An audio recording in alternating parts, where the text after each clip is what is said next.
Bueno, buenas tardes a todos y de verdad que es increíble que una jornada casi de 12 horas todavía tengamos este auditorio presente y atento. Tenemos el simposio sobre salud ósea. El primer conferencista es el doctor Hamilton Cassinelli, que ya pues lo conocemos todos. Él es médico pediatra, endocrinólogo, médico de planta del Centro de Investigaciones Endocrinológicos del doctor César Vergada, en la División de Endocrinología del Hospital de Niños Gutiérrez.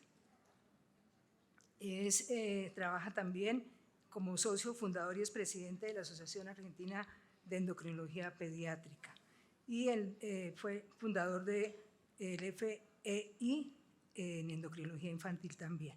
Entonces, el doctor Cassinelli nos va a hablar sobre salud ósea en niños y adolescentes, una aproximación clínica. Gracias por la presentación. Bueno, primero agradecer al comité organizador porque este es un simposio del Congreso, así que me dé la oportunidad de poder hablar. Y no soy fundador del FEI, de la fundación, soy miembro de la comisión directiva. Bueno, la idea es hablar de la salud ósea en los chicos, cómo hacer un approach clínico, desde el punto de vista clínico, ante un paciente en edad juvenil, infanto-juvenil. No tengo ningún tipo de conflicto de interés para esta presentación, por eso no lo puse. Vamos a hablar sobre la masa ósea, sobre el pico de la masa ósea, la fisiología un poco del hueso, para entender después algunos parámetros bioquímicos, la osteoporosis en chicos, cómo evaluarla y el último mensaje. Entonces, vamos a la primera. Sabemos que el pico de masa ósea no solamente comienza en la etapa neonatal, sino que también tenemos periodos prenatal y eso va a depender mucho de los factores genéticos que van a heredar y sobre todo de la calidad de la madre en cuanto a su metabolismo óseo.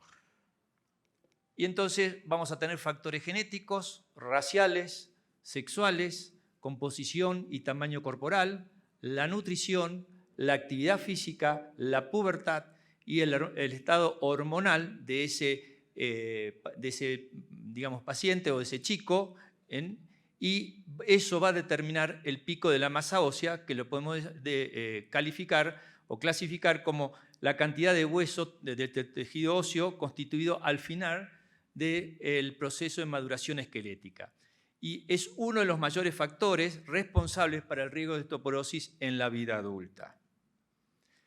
Acá podemos ver cómo se va adquiriendo la masa ósea desde que se va naciendo hasta que se llega a una edad de adulto joven y entre los 20 y los 30 años se termina de completar, ya que el máximo incremento se ve en los primeros 20 años, siendo desde el nacimiento hasta los primeros 4 o 5 años de edad un 30% de la masa ósea del adulto, entre los 4 o 5 hasta el inicio de la pubertad otro 20% más, y en el periodo máximo de pubertad llegamos a completar un 40% más de la masa ósea del adulto, quedando ese pequeño 10% entre los 20 y los 30 años.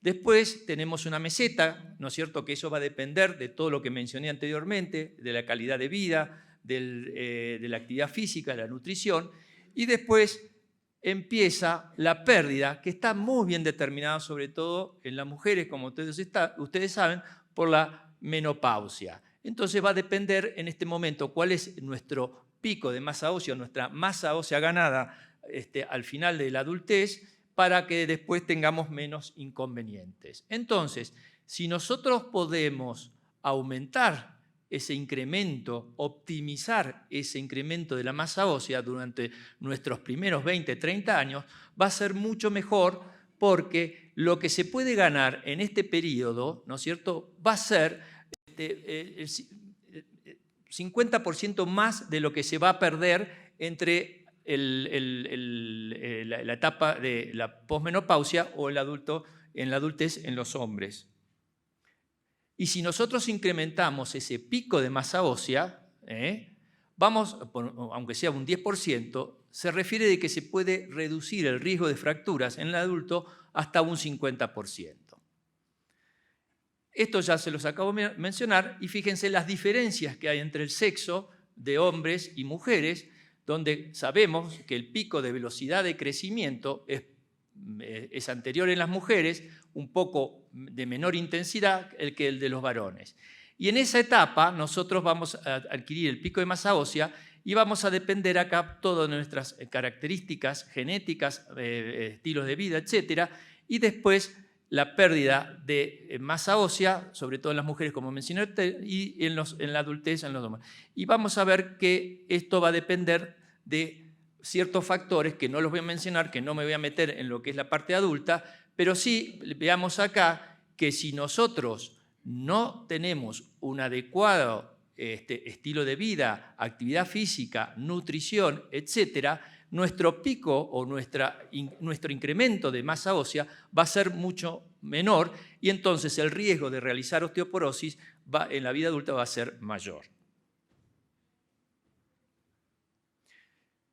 Esto es el gráfico que vimos anteriormente, donde vemos que el pico de velocidad de crecimiento se produce en la mujer y después el pico de masa ósea se produce posterior a ese incremento de la velocidad, que en promedio en las mujeres va a ser a los 12,5 años. En los varones, ese pico de velocidad de crecimiento, como mostré, es posterior y más alto que en la mujer, y el pico de acreción de masa ósea va a ser aproximadamente a los 14 años, o sea, prácticamente 2 años de diferencia con respecto a la mujer.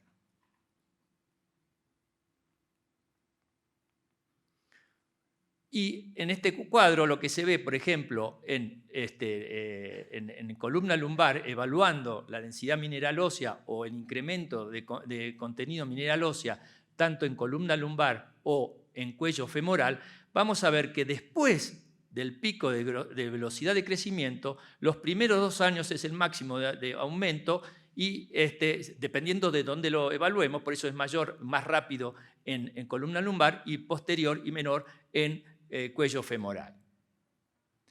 Ahora, nosotros tenemos factores que van a condicionar nuestra adquisición de masa ósea, que son no modificables y algunos modificables sustancialmente y otros parcialmente.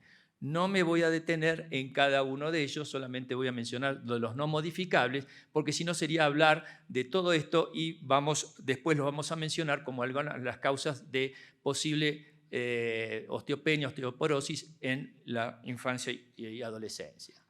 Entonces, de los factores no modificables, los que tenemos son la genética, y eso no podemos hacer nada. Y se dice que hasta el 80% de nuestro pico de masa ósea se va a estar incrementando, se va a adquirir, ¿no es cierto?, por estos todos tipos de genes que pueden estar influenciando, vitamina D, estrógenos, LRP5, leptina, andrógeno, etcétera, etcétera. Entonces, hay múltiples genes y todos sus polimorfismos pueden inferir en la adquisición de nuestra masa ósea. Hay una definición de osteoporosis para lo que son adultos, que esto fue hecho en el 1993 y después reafirmado en el 2001, y ustedes pueden ver con esta figura lo que es un hueso normal trabecular en una columna y lo que es cuando hay osteoporosis. Ahora, ¿existe la osteoporosis en pediatría? Actualmente se sabe que las fracturas son comunes en los chicos, y ese es el tema de un poco de la charla, porque actualmente seguramente muchos de ustedes están recibiendo consultas de chicos que se vienen fracturando. Entonces, y se estima que el 30% de esa población infanto-juvenil al menos van a tener una fractura cuando hayan terminado su pubertad. Generalmente, el antebrazo es la zona más afectada. Fíjense desde cómo se incrementó estos en años.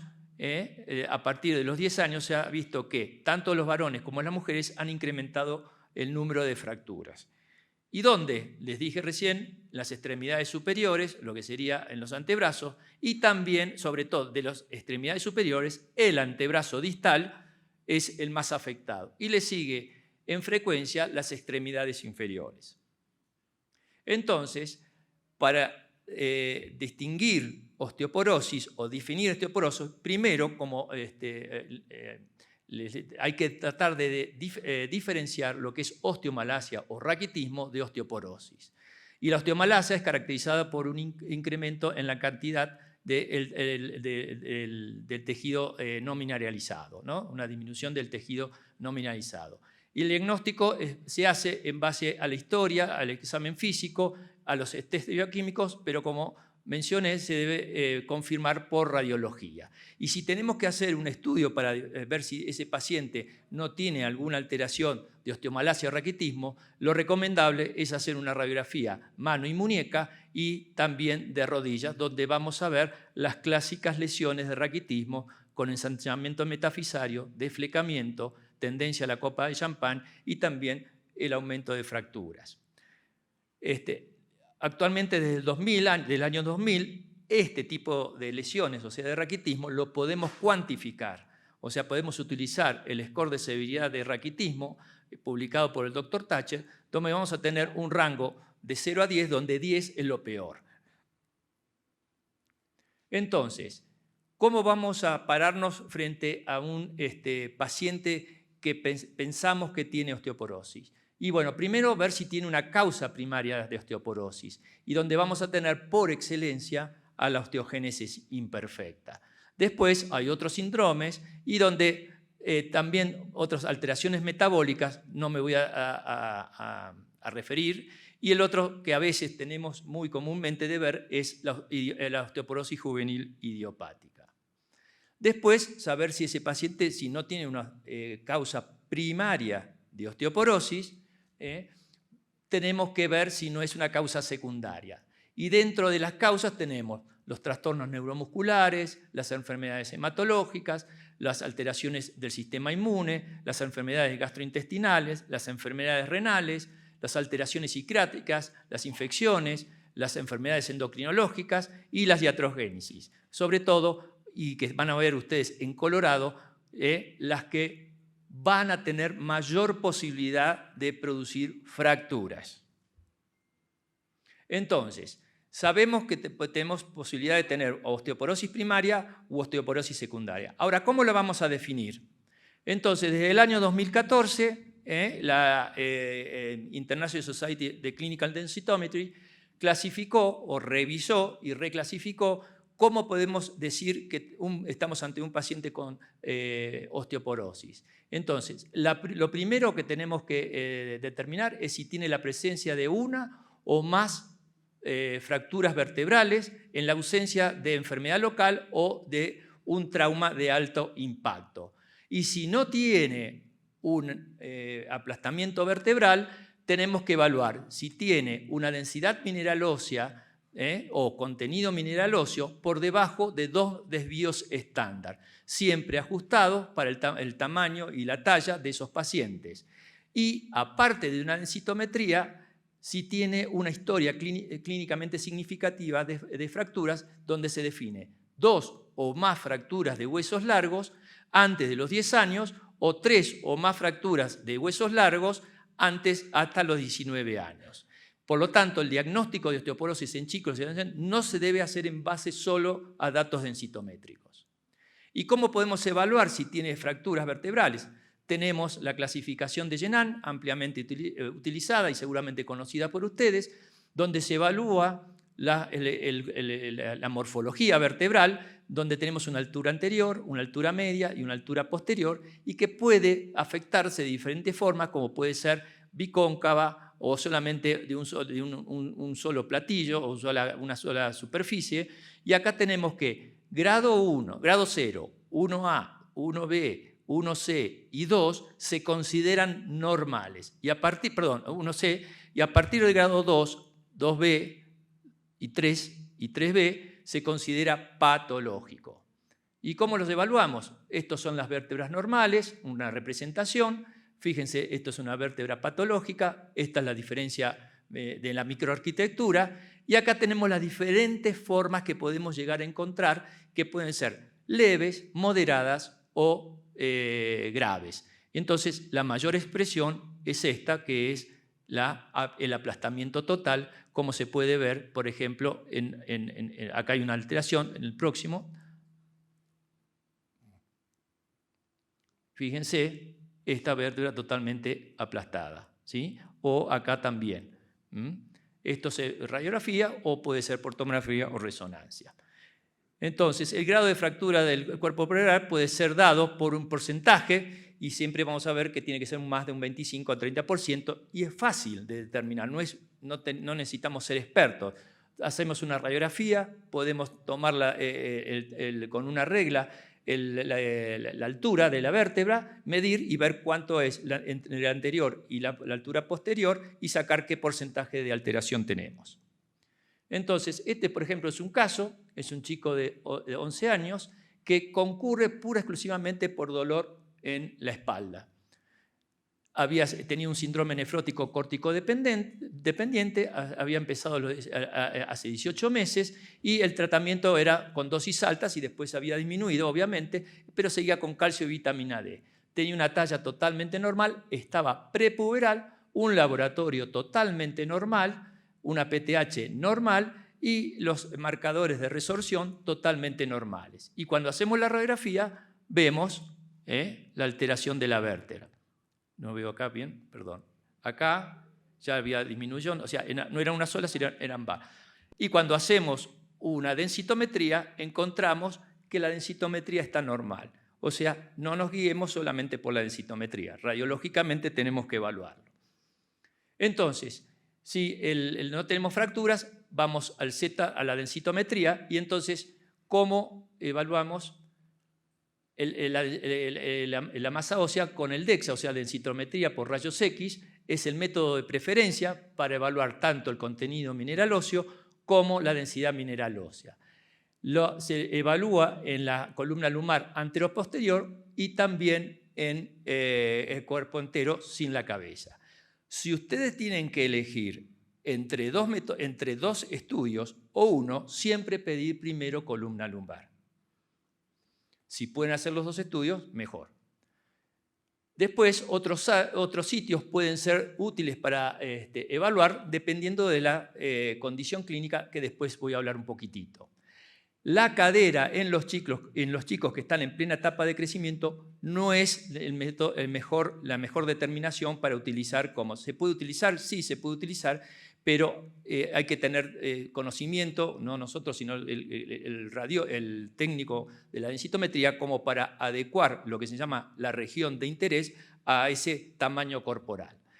Los T-score no deben aparecer en los registros de densitometría pediátrica y se debe hablar más que de osteoporosis delante de los padres y de los pacientes como baja masa ósea o baja densidad mineral ósea y considerarlo patológico cuando tengamos por debajo de 2 desvíos estándar. Ustedes ya lo conocen, evaluamos columna lumbar. Pequeños tips, lo primero que tenemos que saber es si está bien hecha. ¿Y cómo sabemos si está bien hecha? Es si está bien marcada. Bueno, que L1 tiene que ser después de la última costilla, porque si hay costilla o algo va a interferir en los resultados. L2, L3 y L4. ¿Y cómo sé que es L1, L2, L3 y L4? Porque L1, L2, L3 y L4, L1 después de la última costilla, todos tienen una forma de una U.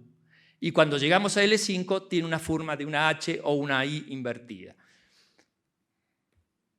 Entonces, esta es una densitometría bien marcada, L1, L2, L3, L4, bueno, no se ve, y nos dice que tiene un Z-score de -2 desvíos estándar. Es un ejemplo, pero para ver.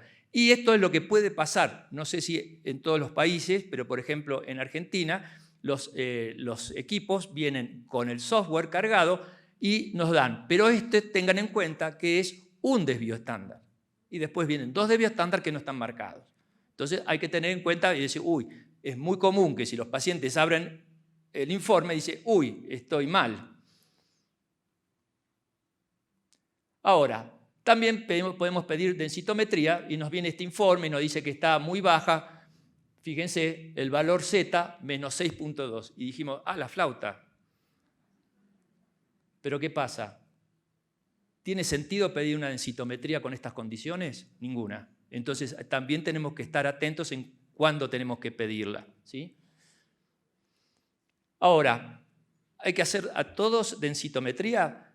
En este consenso, es muy interesante, entonces depende de ver qué patología tiene el paciente. O sea, si nosotros estamos ante un paciente que es un chico sano, que crece bien, que no ingiere nada, que hace deporte, y bueno, puede ser que haya tenido fracturas, sí, y es totalmente casual y puede ocurrir como vimos.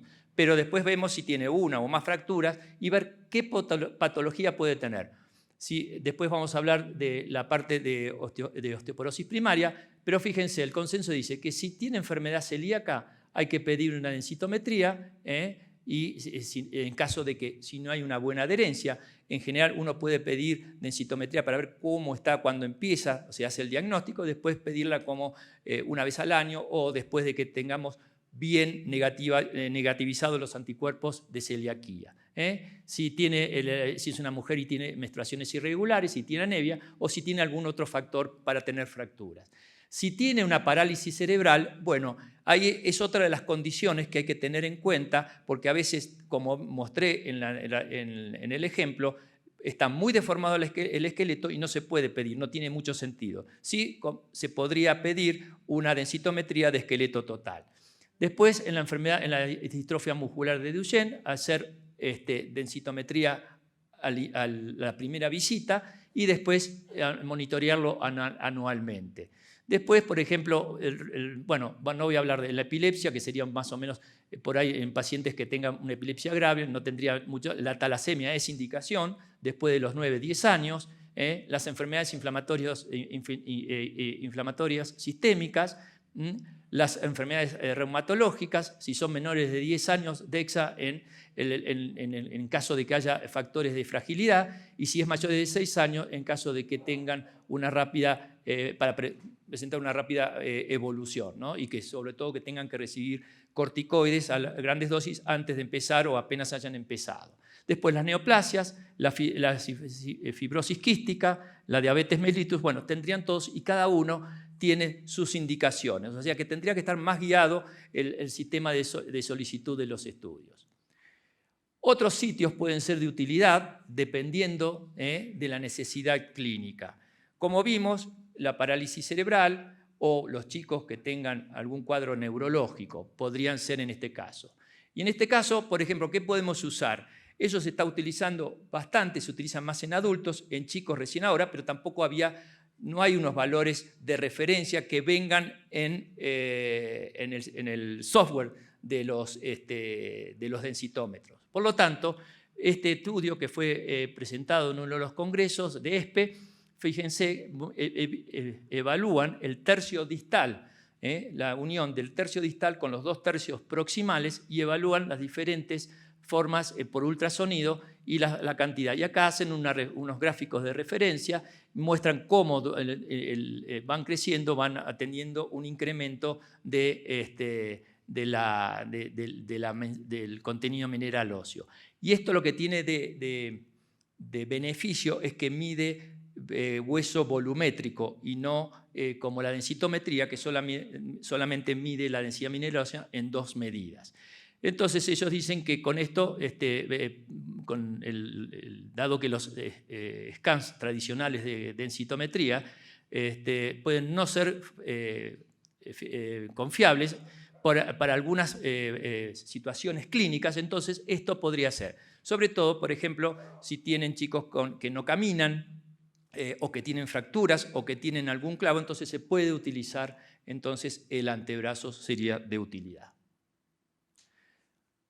Hablé de conocer qué es lo que pasa con la fisiología del hueso, un poco para después explicar de los marcadores óseos. Esto es el ciclo óseo completo, ¿no es cierto? Que el ciclo de resorción de los osteoclastos dura aproximadamente 10 días, pero después completar todo este ciclo, o sea, completar la mineralización puede tomar aproximadamente hasta 3 meses. Y esto está mediado por el sistema RANK-L y osteoprogesterina. Entonces vamos a tener qué es lo que puede pasar cuando hay mucha actividad osteoclástica o cuando hay actividad osteoblástica. Entonces hablamos de formación ósea cuando hay acción de los osteocitos y aumento o resorción ósea cuando hay actividad de los osteoclastos. Esto lo voy a pasar un poquito. Entonces, tenemos marcadores de formación que tienen que ver con la actividad de los osteoblastos, y entonces podemos tener la alfa-fosfatasa alcalina ósea, el P1NP, la osteocalcina, y si hablamos de resorción, que hay aumento de la actividad de los osteoclastos, tenemos los CTX o los marcadores de resorción, y también podemos evaluar en orina si hay hipercalciuria y ya no se utiliza más la hidroxiprolina. Entonces, ¿qué laboratorio? Básicamente, siempre vamos a pedir un recuento de calcio, de fósforo, de magnesio, de proteínas, de creatinina para ver la función renal, de la vitamina D, PTH, como hoy me dieron, si también solamente con TSH y T4 libre podríamos inferir si hay alguna enfermedad tiroidea. La orina de 24 horas, que sabemos que es difícil juntarla en los chicos más chicos, que no controlan los esfínteres, ver si pierde calcio, fósforo, cómo está la función renal y si hay reabsorción tubular de fósforo. El screening urinario, ver lo que dijimos, la relación calcio-creatinina, y los marcadores de turnover, como serían la fosfatasa alcalina.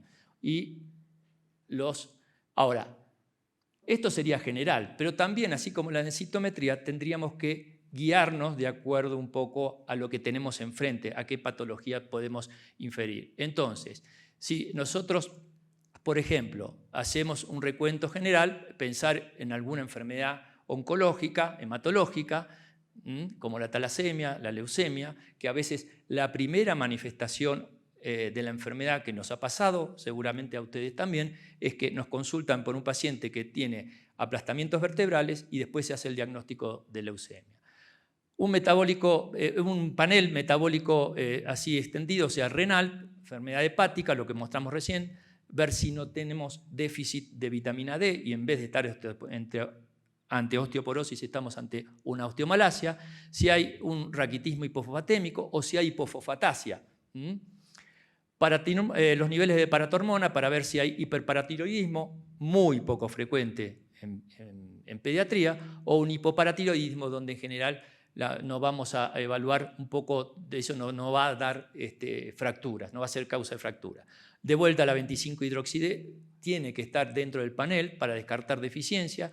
Si hay pacientes con fracturas y retardo de crecimiento, pensar en enfermedad celíaca, por lo tanto pedir el panel. Y obviamente en caso de hipertiroidismo puede ser una causa de patología ósea, no es lo que más vemos nosotros, el factor insulino símil para ver si hay deficiencia. Y por último, lo más importante, diría yo, dentro de todo esto, aparte de la vitamina D y la enfermedad celíaca, es si el paciente no tiene un retardo puberal por alguna consecuencia, como puede ser excesivo entrenamiento, dietas o una anorexia, ver si no estamos ante un hipogonadismo, que eso puede ayudarnos a tener una masa ósea disminuida. Entonces, ¿el estudio genético es indispensable? El estudio genético lo vamos a utilizar cuando pensamos ante una patología de osteoporosis primaria. Sabemos que la causa primordial de osteoporosis en pediatría es la osteogénesis imperfecta, de osteoporosis primaria, ¿no? Es la osteogénesis imperfecta. Ahora, el diagnóstico de osteogénesis imperfecta es clínico. Si tenemos la posibilidad de realizar un estudio genético, bienvenido sea. Pero no quiere decir que por no tener el estudio genético no vamos a considerar esta patología. Nosotros nos ha pasado, nosotros lo que hacemos, por las posibilidades que tenemos nosotros, es con gen candidato. Entonces, evaluamos, por ejemplo, el último paciente que tuvimos, un paciente con baja estatura o talla normal baja, fracturas reiteradas y lo único que tenía era un poco de hiperlaxitud.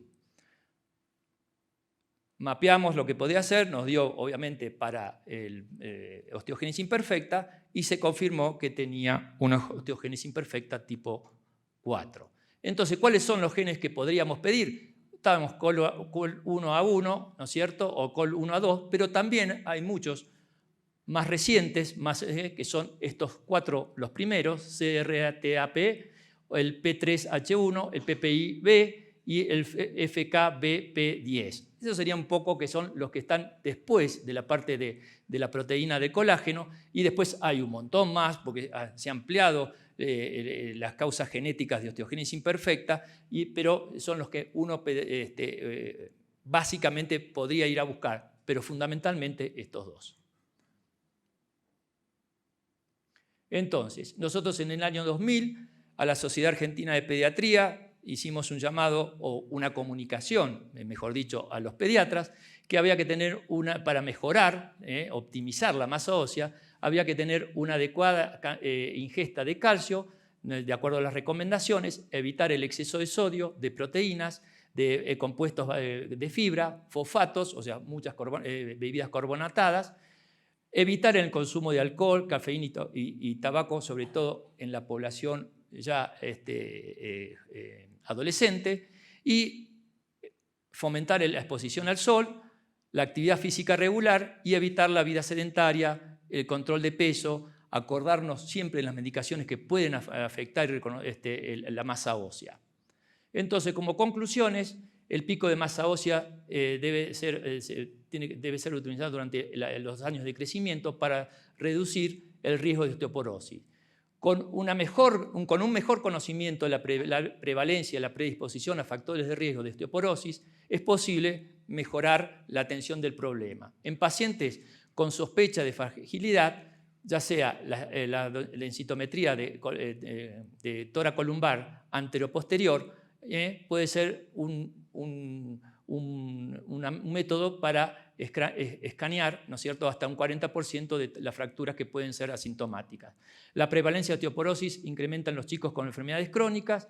Reducir la frecuencia de la fragilidad requiere incrementar la atención en los factores de riesgo, intervenir tempranamente, estudios adicionales de investigación para mejorar las terapias y prevenir potencialmente que ocurran. Por ejemplo, empiezan con corticoides, empezar inmediatamente con calcio y vitamina D. Necesitan una evaluación multidisciplinaria para reconocer los chicos que pueden tener a futuro fragilidad.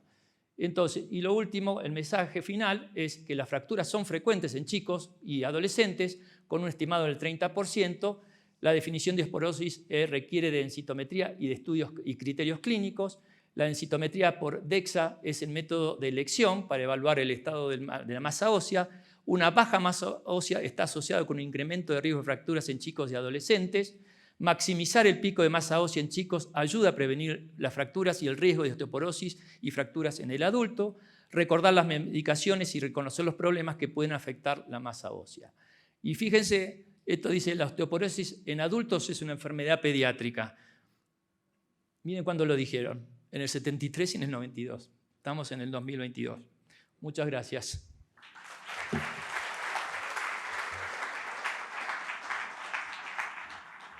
Muchas gracias, doctor Cassinelli, por su excelente conferencia.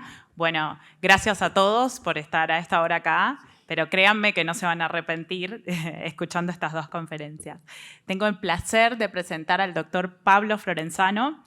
Él es médico internista y endocrinólogo de adultos, profesor asistente de la Escuela de Medicina de la Universidad Católica de Chile y hizo su fellow en enfermedades óseas y del metabolismo mineral en la NIH.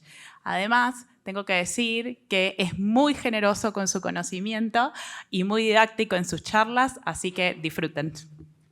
Muchas gracias al comité organizador por la invitación de poder infiltrarme como endocrinólogo adulto, ¿cierto?, en este grupo de endocrinólogos y nefrólogos pediátricos. Y muchas gracias a todos por estar acá a esta hora después de un día largo. Así que vamos a entrar en materia. Primero, mis conflictos de interés, ¿cierto? Y durante los últimos años hemos recibido algunos fondos de investigación para caracterizar a pacientes con raquitismo hipofosfatémico en Chile, y soy miembro de comités de de Advisory Boards de Ultragenyx y de Kyowa Kirin, que son laboratorios americanos y japoneses que han desarrollado y comercializando anticuerpos monoclonales anti-FGF23. Entonces, lo que me gustaría que abarcáramos durante los próximos 34 minutos es que repasemos un poco la fisiopatología de las condiciones causadas por un exceso de esta hormona llamada FGF23, específicamente que nos centremos en XLH.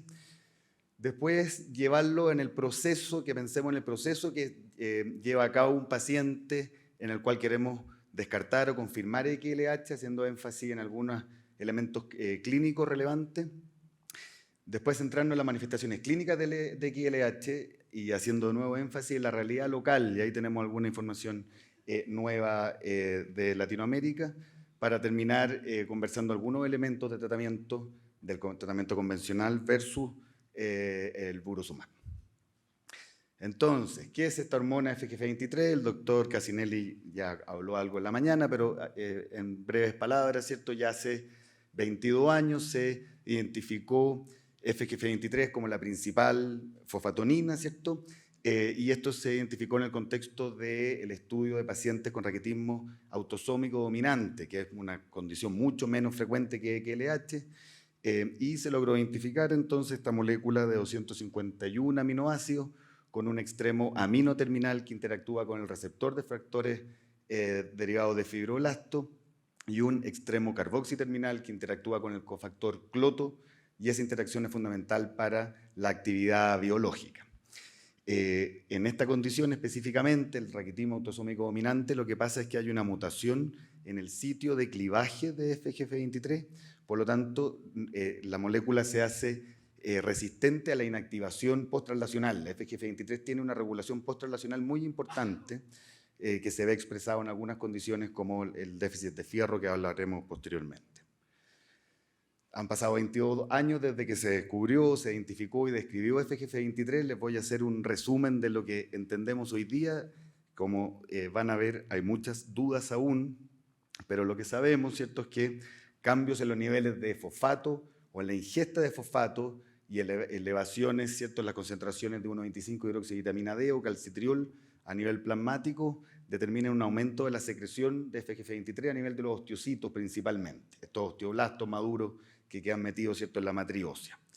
Al aumentar FGF23, ¿cierto?, principalmente va a actuar sobre el receptor de fibroblastos tipo 1 a nivel del túbulo proximal, al haber una interacción con el cofactor cloto, y eso lo que va a determinar es que haya una disminución de la expresión de cotransportadores sodio-fosfato a nivel del túbulo proximal, por lo tanto va a disminuir la resorción de fosfato, aumentar la fosfaturia.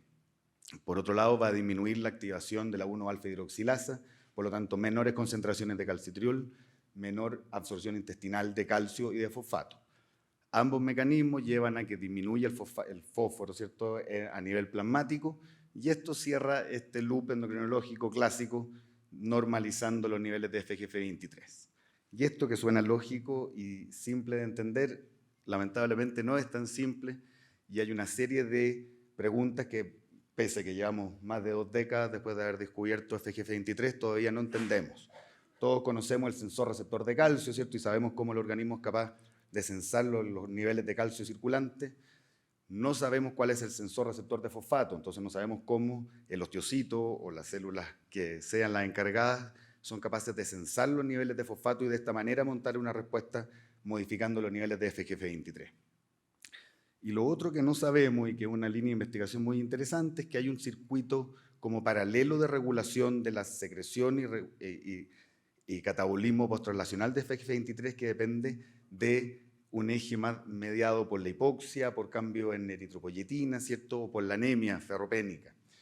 Mujeres en edad fértil se sabe que tienen niveles de FGF23 inactivos, C-terminal, significativamente mayor que mujeres menopáusicas, que los hombres. Entonces, hay un circuito en paralelo de regulación de FGF23 que no sabemos bien cómo interactúa con este mecanismo primario de regulación que es el fosfato. Entonces, entrando ahora en la fisiopatología específicamente de XLH, se sabe ya hace 3 décadas que el XLH es causado por mutaciones inactivantes en el gen FEX, por mecanismos no del todo dilucidados aún, las mutaciones inactivantes del gen FEX determinan aumentos en los niveles circulantes de FG23. Este aumento en los niveles de FGF23 va a tener los mecanismos, va a causar los efectos que ya conversamos, ¿cierto? A nivel de los cotransportadores del riñón, la expresión de la 1-fosfodihidroxilasa a nivel intestinal y va a determinar disminución del fosfato sérico. Al disminuir el fosfato sérico va a haber una disminución del sustrato para la formación de hidroxiapatita, ¿cierto? A nivel óseo y a nivel dental, y eso se va a manifestar por alteraciones de la mineralización, que ya vamos a ver clínicamente qué significa. También va a disminuir el sustrato para la formación de ATP a nivel muscular, ¿cierto? Y va a haber una miopatía proximal. De nuevo, esto que suena lógico y fácil de entender, lamentablemente no es tan fácil porque hay una serie de efectos que no son mediados directamente por la hipofosfatemia sistémica, digamos, sino que son efectos más bien paracrinos de la secreción de FGF23 y de las mutaciones inactivantes de FEX directamente. Entonces, a nivel óseo se sabe que hay acumulación de sustancias como los ASARMs o hay una disminución de la expresión de las fosfatasas alcalinas tejidos no específicas que determinan una alteración de la mineralización local que son independientes del efecto hipofosfatémico sistémico. Y eso lo vemos después cuando veamos los datos de terapia convencional, invorosumab, vemos que pese a que se normaliza el fósforo, hay un raquitismo residual activo y eso probablemente está mediado por estos otros mecanismos. Y vamos a ver que sobre todo en adultos con XLH hay manifestaciones que no dependen, que no son a nivel óseo, sino que de tejido blando, y hay calcificaciones de los sitios de inserción de los tendones, que son las entesitis, y hay calcificaciones de ligamentos paravertebrales que son origen de mucha morbilidad en pacientes adultos. Esto no es mediado aparentemente tampoco por la hipofosfatemia sistémica, sino que estaría mediado por efectos ya sea directamente del exceso de FGF23 o por los cambios mecánicos en los sitios de inserción de los tendones al ser traccionados de una manera no fisiológica por un esqueleto mal alineado. Entonces, obviamente, ¿cierto? Esta disminución del fosfato como sustrato para la mineralización determina que en la infancia se produzca raquitismo, y esto ustedes lo saben mucho mejor que yo, pero estas son imágenes, ¿cierto?, radiográficas de pacientes pediátricos con XLH, y creo que es muy importante enfatizar, compartiendo lo que decía Hamilton respecto a que la osteoporosis es una enfermedad pediátrica, pese a que se manifiesta en los adultos, esto es lo mismo. El raquitismo, si bien se ve en la infancia, las secuelas son de por vida. Y las manifestaciones crónicas que va a durar el resto de la vida de ese paciente con XLH vienen derivadas principalmente de las secuelas del raquitismo no completamente tratado durante la infancia.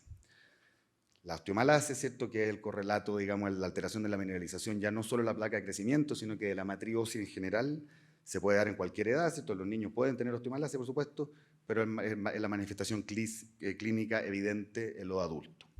Acá tenemos algunas imágenes de pseudofractura o signos de Lúcer que responden solo al tratamiento con fosfato. Quiero enfatizar este punto, ¿cierto? Finalmente, la XLH es una enfermedad que más habitualmente se conversa en pediatría, ¿cierto? Pero es una enfermedad crónica y la evolución a lo largo de la vida se juega durante la infancia.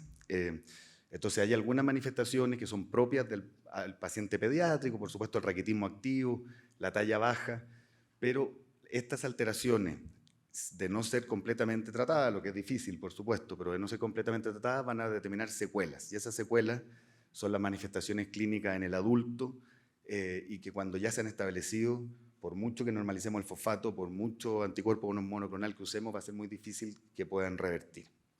Vamos a ir viendo en la casuística local algunas de estas manifestaciones. Entonces, me gustaría invitarlo a que veamos el proceso que llevamos a cabo para intentar confirmar el diagnóstico de XLH en un paciente en el cual se presenta con una hipofosfatemia crónica. Y entonces primero tenemos que situar el XLH dentro del mapa de posibles diagnósticos diferenciales de hipofosfatemia crónica, ¿cierto? Podemos distinguir tres grupos de mecanismos fisiopatológicos. Aquellas hipofosfatemias que están causadas por una entrada del fosfato al intracelular, que generalmente son causas agudas y que no dan alteraciones esqueléticas crónicas. Los dos mecanismos principales son el aumento, una disminución de la absorción intestinal de fosfato en forma crónica, como se puede ver en la enfermedad celíaca, déficit de vitamina D, y aquellas causas explicadas por un aumento de las pérdidas urinarias de fosfato. En este mecanismo podemos distinguir dos mecanismos a su vez. Aquellas que no son mediadas por un exceso de FGF23, y ahí podemos encontrar, por ejemplo, los hiperparatiroidismos, ya sea primario, secundario, que por el efecto fosfatúrico de la PTH podemos ver una hipofosfatemia, y todas las fallas tubulares proximales, ya sea congénitas, ¿cierto?, o adquiridas, el síndrome de Fanconi en sus más diversas manifestaciones. Y el otro grupo son aquellas hipofosfatemias crónicas mediadas por FGF23, donde podemos encontrar las enfermedades hereditarias, y ahí se sitúa, se contextualiza XLH, en contraste con enfermedades no hereditarias, como podemos ver en la osteomalacia inducida por tumor, síndrome de McCune-Albright, etc. Entonces, me gustaría contarles el caso de un hombre, que es una historia un poco dramática, representa, creo, las secuelas y las consecuencias de no hacer un diagnóstico oportuno en la edad pediátrica.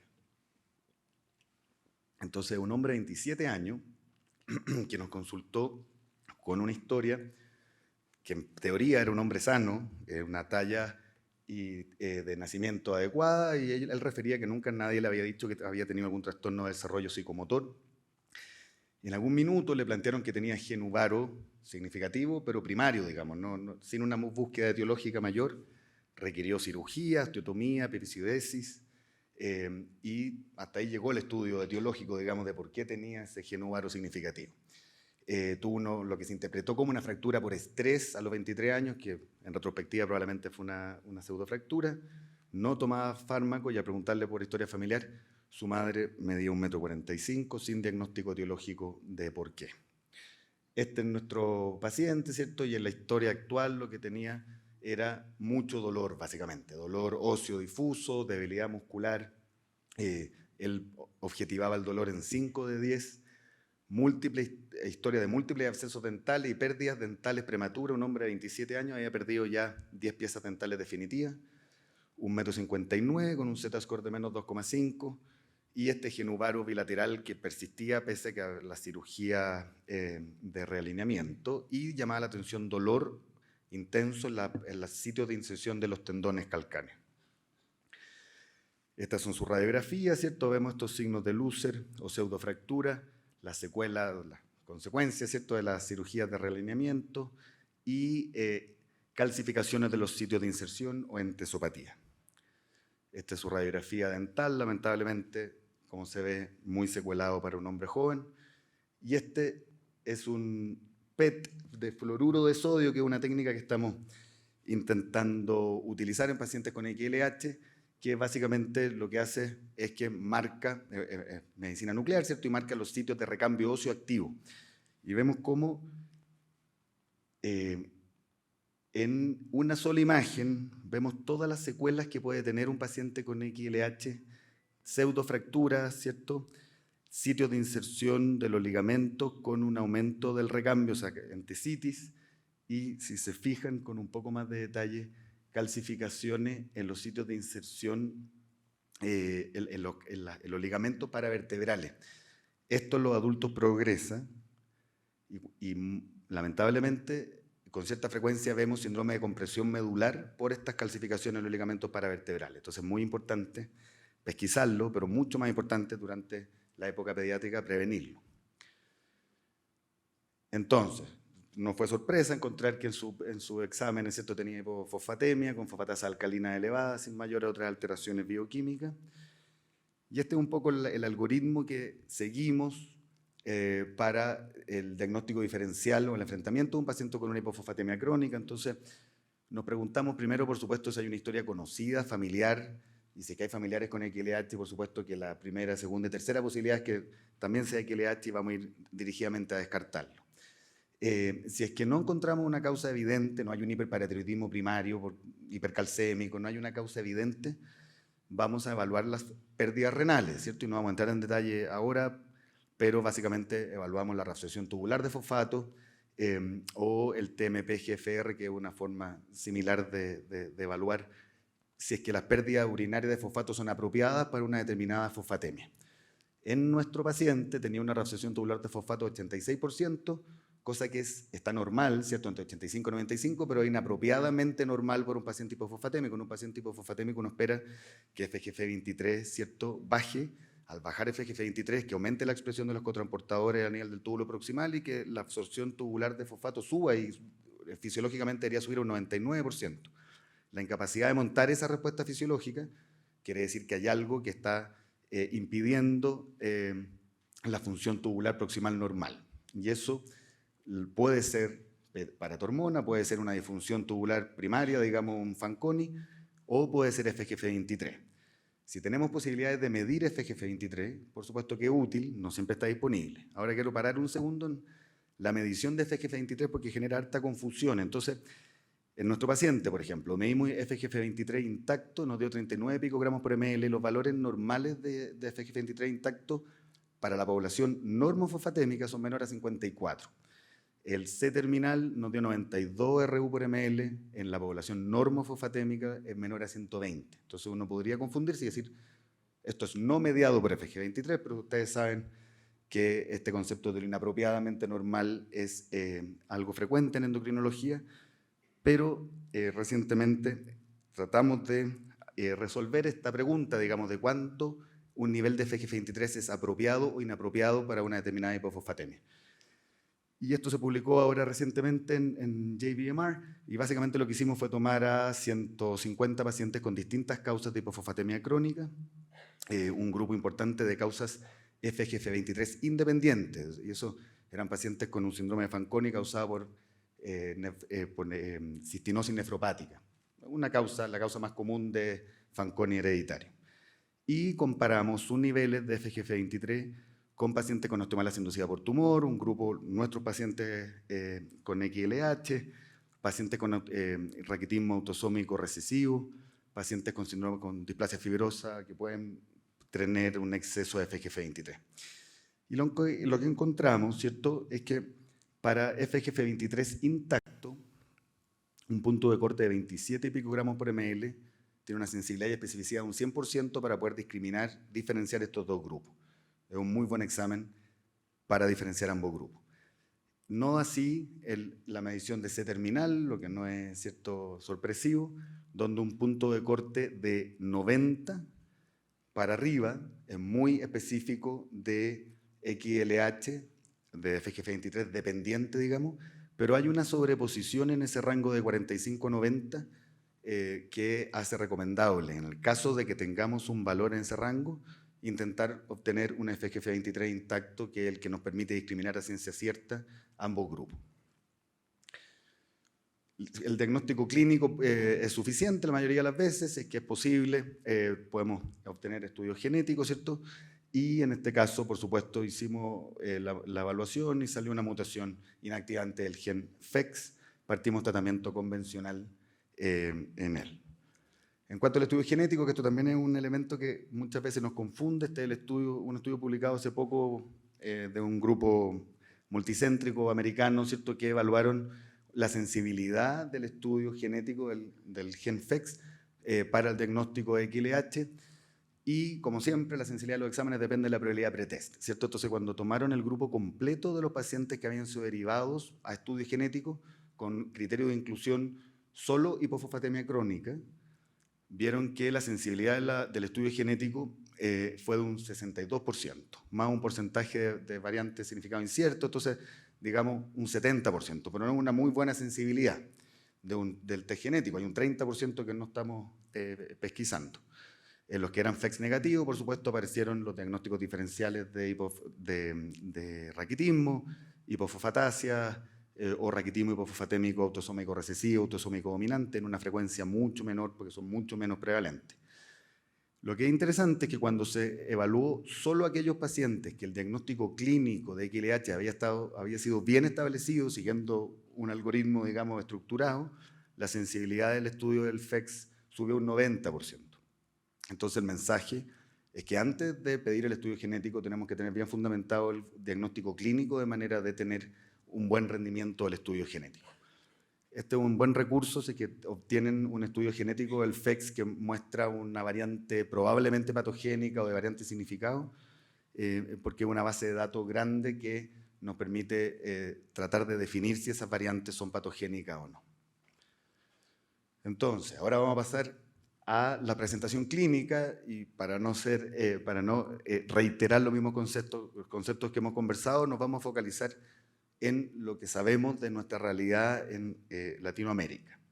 Entonces nosotros el año pasado publicamos una serie de pacientes con XLH en Chile, que son 42 pacientes con un rango de edad entre 2 y 64 años, y me voy a detener en algunos elementos que creo que es relevante que conversemos. El 100% de los niños estaba recibiendo tratamiento convencional, solo el 40% de los adultos estaba recibiendo tratamiento convencional con fosfato y calcitriol. Pasa mucho en XLH que el tratamiento convencional es cansador, muchos efectos adversos, cumplen 18 años, dejan de depender de los padres y muchos adultos abandonan el tratamiento porque ya básicamente no lo toleran. 2/3 había requerido algún tipo de cirugía de realineamiento. Entonces, los parámetros bioquímicos, solo voy a destacar algunos puntos, pese a que el 100% de los niños estaba recibiendo tratamiento convencional, 63% tenía elevación de fosfatasas alcalinas como demostración bioquímica de una mineralización inadecuada. Casi un 20% de los niños tenían un hiperparatiroidismo secundario al tratamiento convencional. Y esto refleja lo difícil que es lograr normalizar el raquitismo, ¿cierto?, con tratamiento convencional. Hicimos estudios genéticos y tuvimos un poco más de sensibilidad que lo que estaba reportado afuera. Todos menos un paciente tuvo mutaciones en FEX, como es una población distinta, ¿cierto?, a la que generalmente se reporta. En Estados Unidos y en Europa encontramos 5 mutaciones nuevas que no habían sido reportadas previamente. Cuando evaluamos en los adultos las secuelas esqueléticas del raquitismo, esto es una población que tenía un promedio de 30 años. Vimos que el 90% de los adultos quedaron con secuelas, digamos, de deformidades de extremidades inferiores hacia la adultez. El 85% tenía evidencia de entesopatía y el 80% a los 30 años tenía presencia de osteoartritis o artrosis. Evaluamos también el fenotipo dental, porque por supuesto los dientes son una estructura mineralizada y también se ven alteradas en esta patología. 85% de nuestros pacientes refirieron que habían tenido abscesos dentales o fístulas dentales. 95% tenía enfermedad periodontal y había tenido pérdidas de piezas dentarias antes de tiempo. Hicimos audiometría, ¿cierto? El 25% de los pacientes, 1 de cada 4 tenía audiometría compatible con una hipoacusia y solo un paciente refería en la historia clínica que tenía hipoacusia, o sea que tenía problema auditivo. Si no lo vamos a buscar, no lo encontramos y por supuesto no lo tratamos. Evaluamos el compromiso muscular y hablamos que la generación del ATP requiere fosfato y que el déficit de la hipofosfatemia crónica produce debilidad muscular. Hicimos densitometría de composición corporal, ¿cierto? Y vimos que comparado con controles sanos de la misma edad y sin patología, los pacientes con XLH tenían sarcopenia más significativa, que sí se asoció con niveles más altos de FGF23, pero no se asoció con los niveles del fosfato sérico ni los niveles de fosfatasa alcalina. Y 2 de cada 3 tenían alteraciones en el test de caminata, o sea, las consecuencias de esto no eran solo de masa muscular, sino que también funcionales. Entonces, todo esto llevó a que al preguntarles y evaluar la calidad de vida de nuestros pacientes con XLH, tenían una calidad de vida significativamente peor que la población general y el promedio de dolor crónico que ellos referían era 4 de 10, con una interferencia en las actividades cotidianas muy significativa. Entonces, yo creo que el mensaje de esto, después de mostrarles que esto es una enfermedad esquelética, claro, pero es una enfermedad dental, es una enfermedad muscular, es una enfermedad auditiva, que requerimos un manejo multidisciplinario. No basta con normalizar el fósforo, que por lo demás es muy difícil, y no es la meta tampoco, pero llevar el fósforo a lo más cercano posible a lo normal no es la meta exclusivamente normalizar la fosfatasa alcalina, porque todas estas manifestaciones de la enfermedad, si no nos hacemos cargo, no van a permitir que nuestros pacientes tengan una buena calidad de vida. Y tenemos también evidencia del último tiempo a nivel regional, ¿cierto? Y este es el programa de monitoreo que le mostró el doctor Cassinelli en la mañana, pero básicamente es un programa que cerca de 200 pacientes de la región de estos países van a ser seguidos durante los próximos 10 años en forma prospectiva, independiente de su tratamiento, no tratamiento convencional o tratamiento con Buruzumab. Presentamos el año pasado en el Congreso Latinoamericano de Nefrología algunos resultados, ¿cierto?, de este grupo que no había sido expuesto a Buruzumab, y creo que hay algunas conclusiones importantes porque se comparó la realidad regional, ¿cierto?, nuestra, más o menos 100 pacientes, con 100 pacientes de Norteamérica, Canadá y Estados Unidos. Entonces los niños, que yo sé que es el foco de mucho de la audiencia, ¿cierto?, tenían un promedio de 8 años, comparable a los norteamericanos, y básicamente las características clínicas generales eran muy similares. Habían algunos elementos que llamaban la atención, que me voy a detener, ¿cierto? Por ejemplo, el porcentaje de nefrocalcinosis que tenían los norteamericanos eran casi 4 veces o 3 veces lo que tenían nuestros pacientes acá en Latinoamérica, tanto en niños como en adultos. La nefrocalcinosis, la nefrolitiasis no son complicaciones propias de XLH, son complicaciones del tratamiento convencional con fosfato y calcitriol. No hay muchas otras explicaciones de esta diferencia, que probablemente estamos tratando menos con tratamiento convencional a nuestros pacientes que en Norteamérica. Acá muchos, ¿cierto?, de los presentes acá fueron coautores de este trabajo. Lo que llama la atención es que cuando les preguntamos a los pacientes si es que estaban usando tratamiento convencional, las tasas que ellos referían que estaban usando eran muy similares. O sea, probablemente las diferencias no estaban explicadas porque no estaban prescritos, sino que tenían más que ver con adherencia. Los niveles de fosfato promedio, digamos, al momento de la evaluación, fueron muy similares. En fosfatasa alcalina, nuestros pacientes tendían a tener niveles de fosfatasa alcalina mayor, a una misma edad promedio, ¿cierto?, que los norteamericanos. Esto no fue estadísticamente significativo, pero creo que se ve una tendencia clara ahí. Y lo otro que nos pareció interesante, no hubo diferencia significativa en el Rickets Severity Score radiográfico, ¿cierto?, pero sí nuestros niños perdían también casi 4 veces más días al año en el tiempo dedicado a acceder a los controles, a controles de salud para poder tratarse su XLH. Y eso, por supuesto, que es un punto relevante en términos de acceso a atención de calidad a esta patología. Vamos a usar los últimos minutos en algunos elementos de tratamiento, ¿cierto? Estas son unas guías bien antiguas que son, diría yo, que todavía las recomendaciones más aceptadas. El doctor Carpenter en Estados Unidos, en Yale, de cuándo tratar, ¿cierto?, activamente a un paciente con XLH. Y la respuesta corta es que los niños siempre, el tratamiento convencional en niños ha mostrado beneficio en talla final, en las deformidades esqueléticas, menos severidad del fenotipo dental. En los adultos no es tan claro porque hay un grupo de pacientes adultos que tienen una manifestación más oligosintomática, con menos, sin dolor y que pueden eventualmente no tratarse. Las indicaciones de tratamiento en adultos tienen que ver con dolor musculoesquelético persistente, elevación de fosfatasa alcalinas como señal de alteración de la mineralización, la presencia de fractura o pseudofractura, y dice que el paciente va a ir a un procedimiento ortopédico. Por supuesto, uno quiere tener el fosfato lo más normal posible de manera a optimizar la consolidación. El tratamiento convencional básicamente es tratar de llenar una tina, ¿cierto?, con el drenaje abierto, ¿cierto? Es tratar de dar las sustancias que faltan, que es el fósforo y el calcitriol, sabiendo que él no soluciona la fisiopatología de la enfermedad y que el tratamiento se puede asociar a algunas complicaciones. El exceso de fosfato puede inducir un hiperparatiroidismo secundario y el exceso de calcitriol puede inducir aumento de la calciuria, nefrocalcinosis, nefrolitiasis.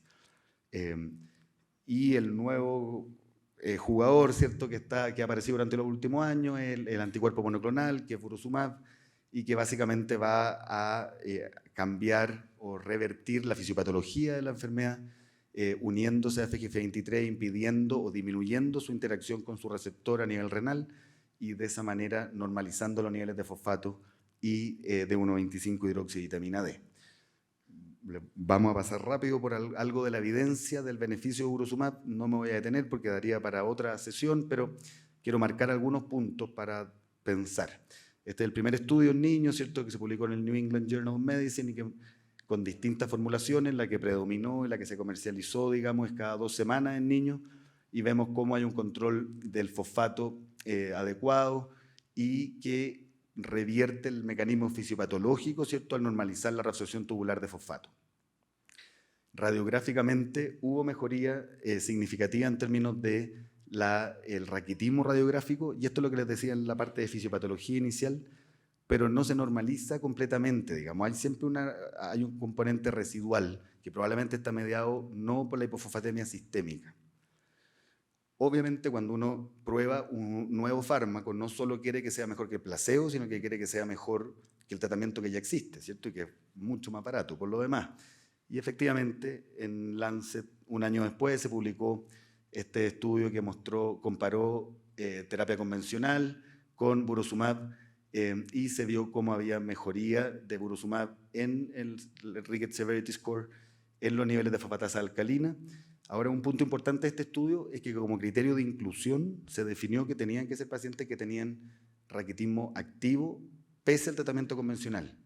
Entonces son pacientes que no les estaba yendo bien con el tratamiento convencional, ¿de acuerdo? Lo que uno podría extrapolar que si hay pacientes que estaban bien con tratamiento convencional, logrando un buen control del raquitismo, este trabajo no necesariamente se les aplica, ¿sí? En términos de la talla, que yo sé que es un outcome muy relevante, se ve una mejoría en la talla, pero de una magnitud más bien limitada, ¿cierto? 0,3 desviaciones estándar en el seguimiento a más de un año, y había preocupación inicial porque si se fijan esta curva tiende a aplanarse. Hay outcome clínicamente relevante para los pacientes como calidad de vida, y vemos en los niños cómo el tratamiento con Burosumab mejora significativamente estos scores de calidad de vida.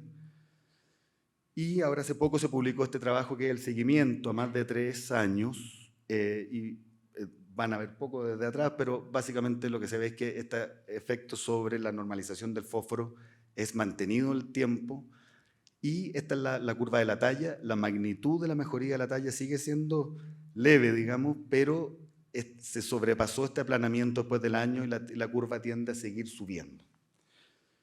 En adultos hay estudios también, solo les quiero marcar un punto acá, se usa una vez al mes en contraste que con la población pediátrica. Hay una respuesta bioquímica adecuada en términos de normalización del fósforo y normalización de la reabsorción tubular de fosfato.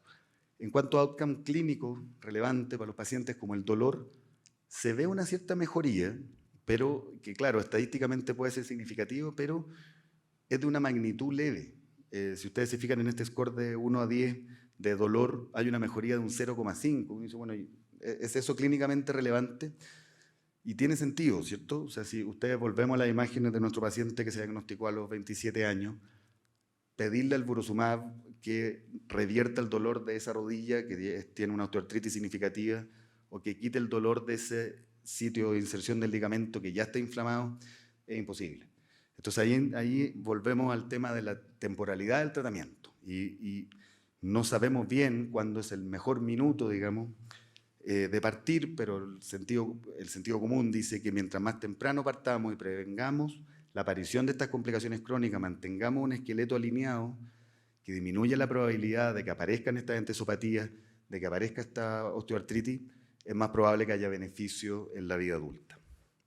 Entonces, para terminar, me gustaría, como mensaje, que el XLH es una enfermedad crónica, no una enfermedad solo pediátrica, pero sí el periodo pediátrico es el periodo más relevante porque se juega básicamente la calidad de vida y las complicaciones crónicas de por vida, que el tratamiento tiene que ser multidisciplinario. O sea, este paradigma de que el tratamiento del XLH es intoxicar al paciente con fósforo y con calcitriol, o ahora con Burosumab, solo como foco del tratamiento, es incompleto, tiene que ser multidisciplinario, haciéndose cargo de las otras manifestaciones de la enfermedad, y que el Burosumab ha mostrado ser un tratamiento efectivo y seguro del XLH, pero que todavía tenemos seguimientos cortos para entender cómo va a impactar el seguimiento o la historia natural a largo plazo, y que probablemente va a haber que definir mejor los tiempos o el timing de tratamiento de manera de sacar el mayor provecho de esa terapia.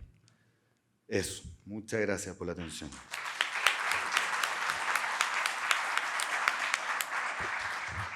Bueno, muchas gracias, doctor Pablo Florenzano, por su excelente conferencia. Vamos a tener unos minutos para preguntas.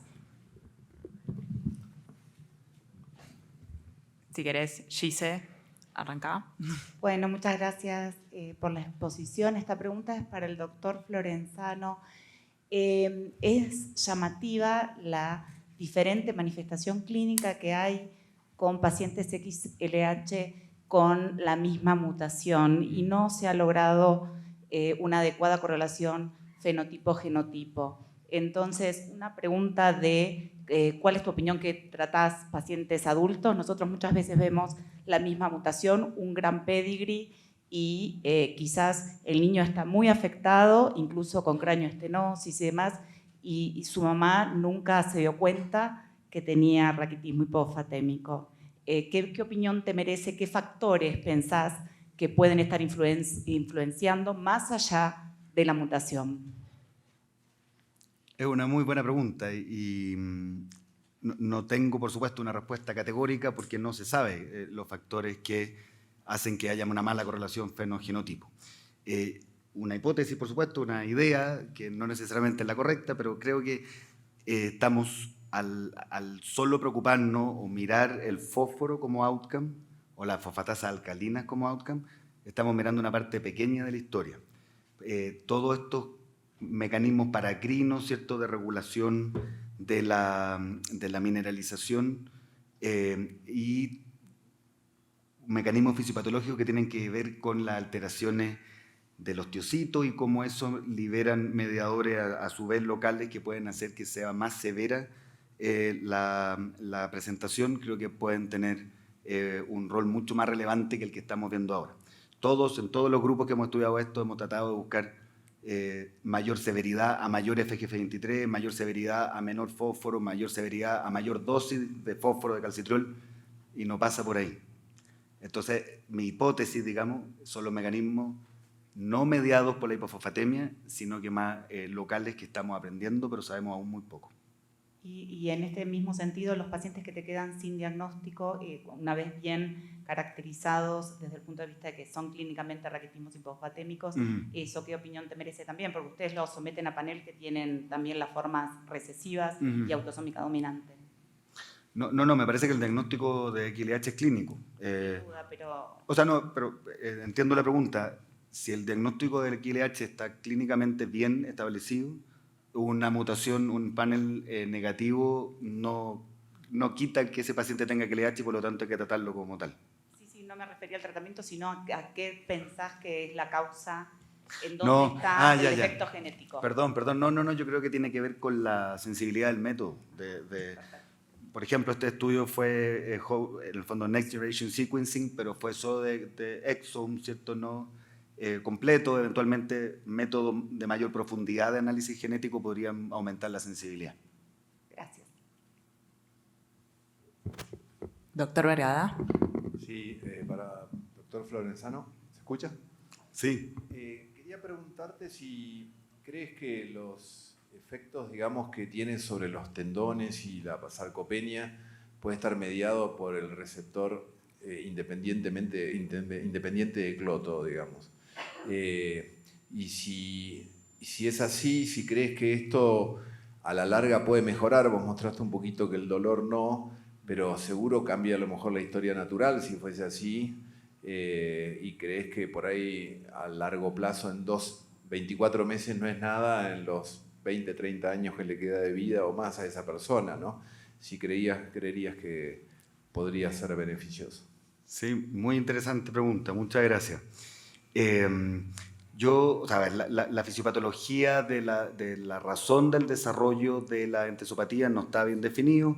Hace muy poco, un par de meses, salió un paper de un grupo americano, la doctora Masica, que en estudios en ratones HIP, ¿cierto?, que es el modelo animal de XLH, mostró que probablemente tiene más que ver con las fuerzas mecánicas ejercidas sobre el tendón en una manera no fisiológica que con FGF23 o con mutaciones directas del FEX, o sea, efectos del FEX. Entonces, si eso fuera cierto, uno pensaría que el uso de anticuerpos monoclonales no necesariamente debería tener un efecto cuando se parten tardíamente, cuando el esqueleto ya está deforme, digamos, cuando ya hay alteraciones de la transmisión de la fuerza. Pero tienes toda la razón de que las cosas no son blanco y negro, ¿cierto? O sea, si es que el tratamiento no es que haya una edad sobre la cual ya no sirve, si es que uno parte tardíamente, pero parte, qué sé yo, a los 20 años, pero eventualmente podría ser que el fenotipo tendinio sea menos severo que de no haber partido nunca. ¿Dónde están esos umbrales, esos puntos de no retorno, digamos? Eso que ya la artrosis, la osteoartritis ya se presentó, y haga lo que yo haga con el fósforo, no voy a revertir o no voy a impedir que cambie la historia natural. Creo que no lo sabemos, pero son preguntas súper importantes.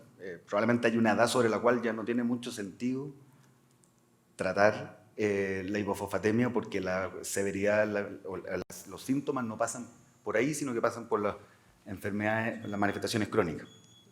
Pero muy buena pregunta, muchas gracias. Pablo,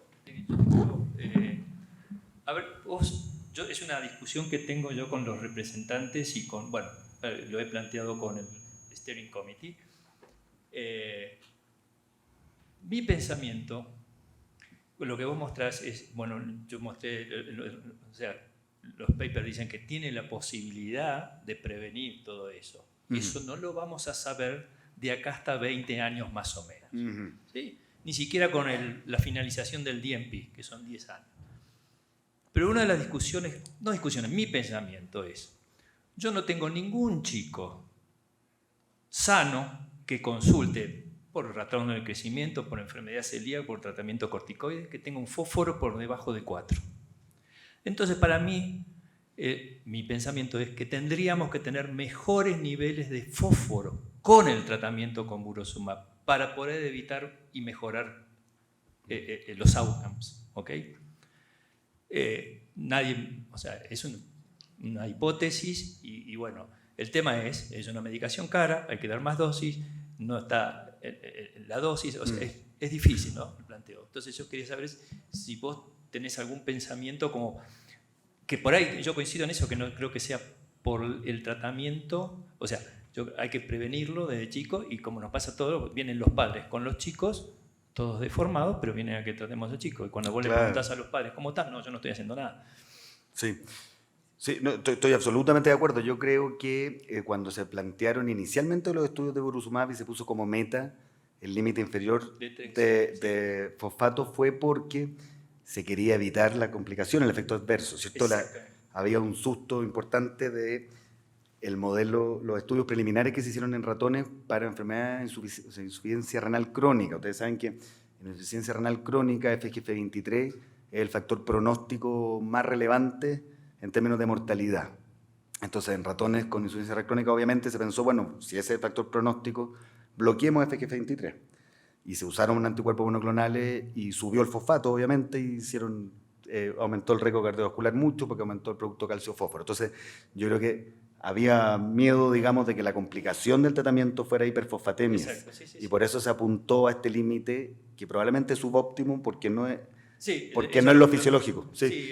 Y estoy de acuerdo.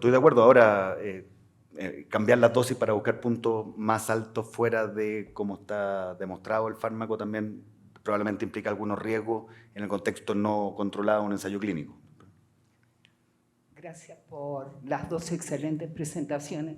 Doctor Florenzano, quisiera preguntarle cuál es su experiencia en la respuesta al tratamiento con Burosumab en pacientes con TIO y cuál es su experiencia, si es que la hay, lo hemos hablado con el doctor Cassinelli, en niños, y la mejor marcación que podemos hacer con PET en el seguimiento, habida cuenta que son tumores mesenquimales a veces de muy difícil diagnóstico. Perfecto, gracias por la pregunta. Entonces, la TIO es osteomalacia inducida por tumor, son pequeños tumores mesenquimáticos que pueden estar en cualquier parte del organismo y que secretan FGF23 y producen enfermedades catastróficas. O sea, son pacientes que llegan que muchas veces se confunden con cáncer metastásico porque son de muy compleja evolución. Entonces el estudio localizatorio, primero el examen físico completo, pero completo de punta de la cabeza a punta de los pies, incluía la mucosa oral, y eso está reportado que hasta la mitad de los casos uno lo ubica y hay que hacer una imagen anatómica dirigida, una ecografía, un CT, sin pasar por medicina nuclear. Cuando al examen físico no muestra nada, el PET, estos tumores expresan receptores de somatostatina, por lo tanto el PET galio, digamos, es la imagen de elección, pero hay que preocuparse de hablar con el tecnólogo, con el radiólogo, que la imagen tiene que ser de punta de la cabeza a punta de los pies, porque el PET, por default, digamos, el PET normal, desde el cuello hasta las rodillas, porque está buscando tumores axiales, digamos. Entonces, y la mitad de los tumores están en las extremidades. Entonces, si no nos preocupamos de ir a hablar con el radiólogo, el médico nuclear, de que incorpore el estudio completo, la sensibilidad baja inmediatamente a la mitad.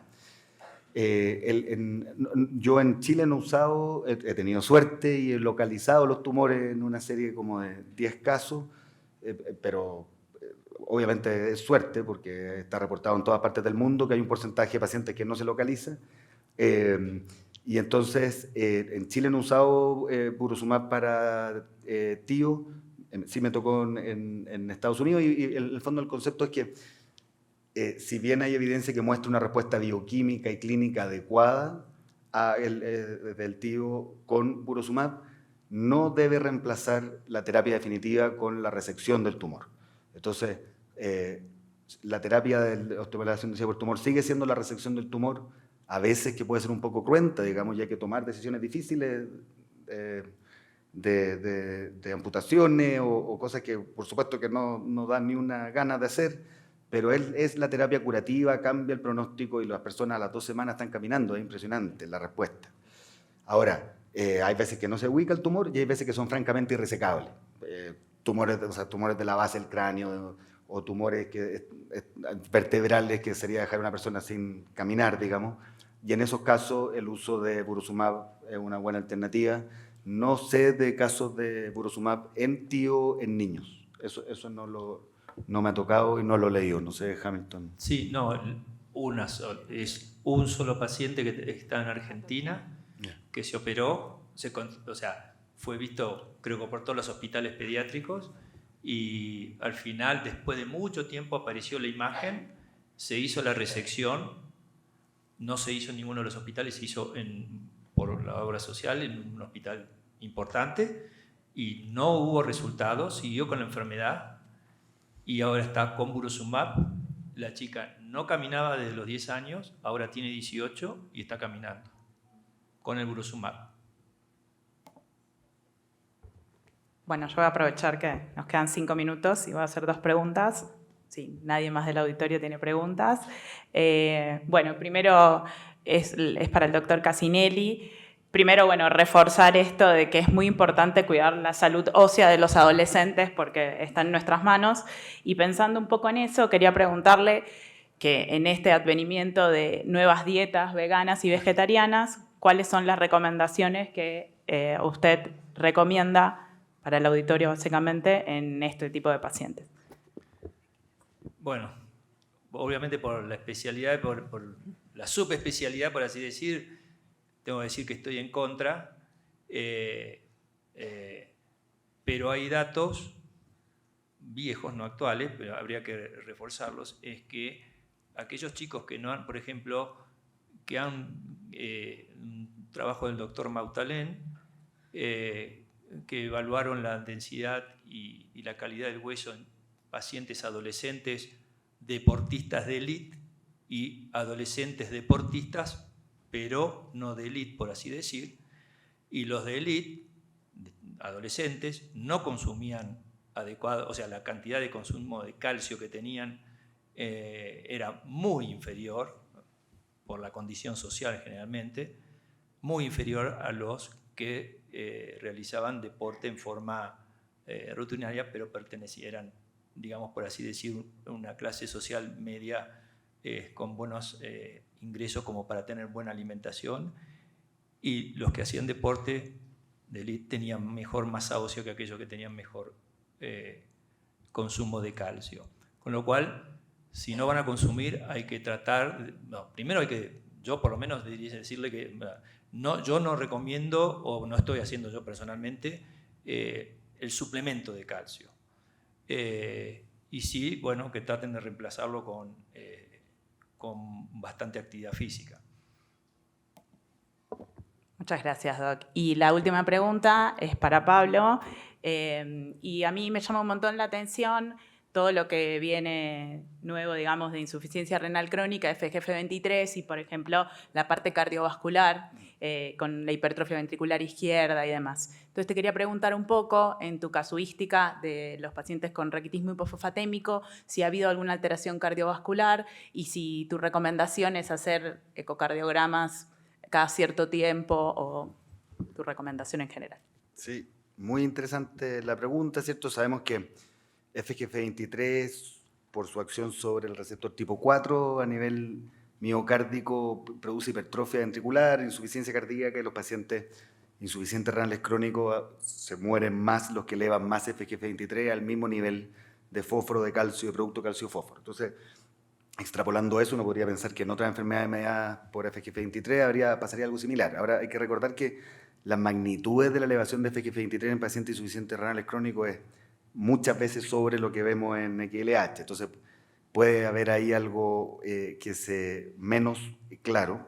Hay estudios en población general, que son los Northern Manhattan Study, de un doctor Miles Wolff en la Universidad de Duke, que vio población general y vio que las personas que tienen niveles de FGF23 en los cuartiles más altos, pese a que no están elevados, también tienen mayor mortalidad. Y eso es porque el fosfato se usa como preservante en la comida procesada, o sea, probablemente por un tema de hábito alimenticio. En XLH nosotros no hemos encontrado, empezamos a hacer ecocardio. La verdad es que el problema con los ecocardiogramas es que es difícil objetivar hipertrofia ventricular cuando no es categórica, digamos, cuando no hay una. Entonces empezamos a medir grosor de la pared y no vimos nada. Lo que sí tenemos, los pacientes con XLH tienen una tasa de hipertensión mayor que la población general. Y eso evaluamos renina-aldosterona, ¿cierto? Porque se plantea que FGF23 reabsorbe sodio a nivel del túbulo distal. No encontramos tampoco cambio en la relación renina-aldosterona. Pero claro, son 40 pacientes y los estudios de insuficiencia renal crónica son miles y miles. Entonces, el problema es que son casuísticas chicas para encontrar efectos sutiles. Bueno, muchas gracias a todos por acompañarnos.